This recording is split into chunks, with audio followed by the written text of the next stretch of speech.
ధన్యవాదాలు.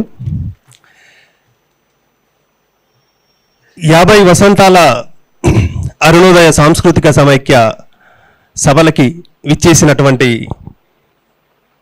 కళాకారులకు, కవులకి, సాంస్కృతికోద్యమ ప్రేమికులకి అందరికీ స్వాగతం. అరుణోదయ సాంస్కృతిక సమైక్య 50 సంవత్సరాలుగా అనేక ప్రజా ఉద్యమాలకి, సాంస్కృతిక ఉద్యమాల్లో క్రియాశీల పాత్ర పోషించినటువంటి అరుణోదయ సాంస్కృతిక సమైక్య ఈరోజు 50 వసంతాలు పూర్తి చేసుకొని 50 వసంతాల సభల్ని జరుపుకుంటున్న సందర్భంగా తన ఈ 50 ఏళ్ల ప్రస్థానాన్ని సమీక్షించుకుంటూ అదేవిధంగా భవిష్యత్ కార్యాచరణని ప్రకటించడానికి ఈరోజు ఈ సభలు ఏర్పాటు చేసుకోవడం జరిగింది. ముఖ్యంగా అరుణోదయ అంటే మనకి వెంటనే గుర్తొచ్చేది కామ్రేడ్ విమలక్క. ఈ అరుణోదయ సాంస్కృతిక సమైక్యలో, ఈ ఉద్యమంలో తను చాలా క్రియాశీలక పాత్ర పోషించింది. ఇతర సంఘాలతో కలిసి, అదేవిధంగా దేశవ్యాప్తంగా అనేక సాంస్కృతిక సంఘాలతో కలిసి పనిచేయడం, ముఖ్యంగా తెలంగాణ ఉద్యమంలో కానివ్వండి, ప్రజా ఉద్యమాల్లో కానివ్వండి, అరుణోదయ తన గొంతుని ప్రజాపక్షం వహించి చాలా స్పష్టంగా తన ప్రజా సాంస్కృతిక దృక్పథాన్ని పోషించింది. ఆ ప్రజా సాంస్కృతిక దృక్పథాన్ని ప్రకటించింది.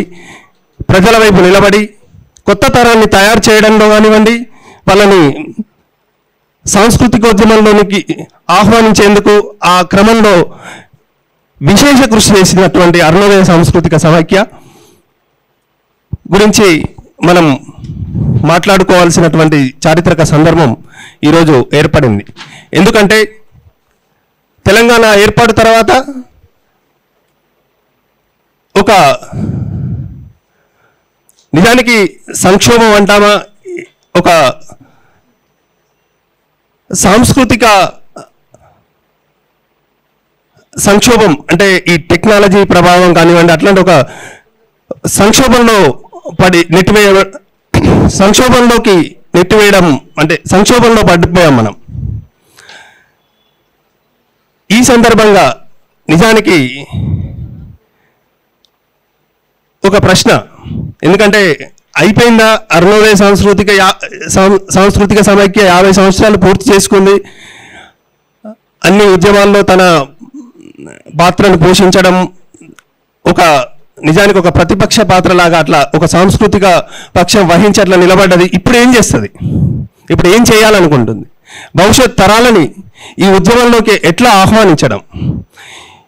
ఈ డిజిటల్ యుగంలో, ఈ సామ్రాజ్యవాద సందర్భంలో, గ్లోబలైజేషన్ సందర్భంలో కొత్త జనరేషన్ని, కొత్త తరాన్ని, వర్తమాన తరాన్ని ఈ సాంస్కృతిక ఉద్యమంలోకి ఎట్లా ఆహ్వానించాలి?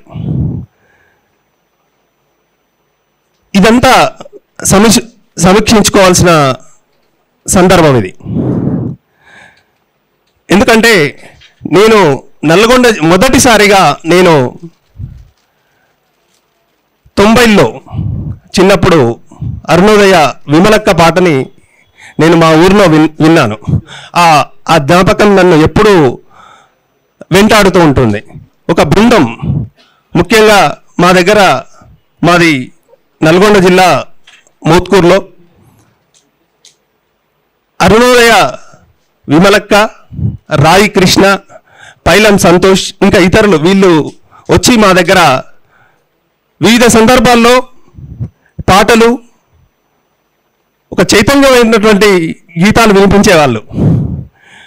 అప్పుడు విపరీతంగా వచ్చి అరుణోదయ బృందం అక్కడికి వచ్చిందంటే గ్రామంలో ఉన్నటువంటి ప్రజలందరికీ అక్కడికి చేరుకొని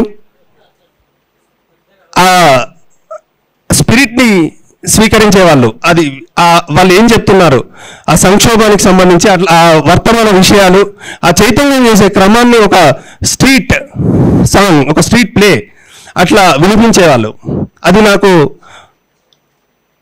ఒక ప్రవహించే ఒక జ్ఞాపకం ఎప్పుడు నాతో ఉంటుంది.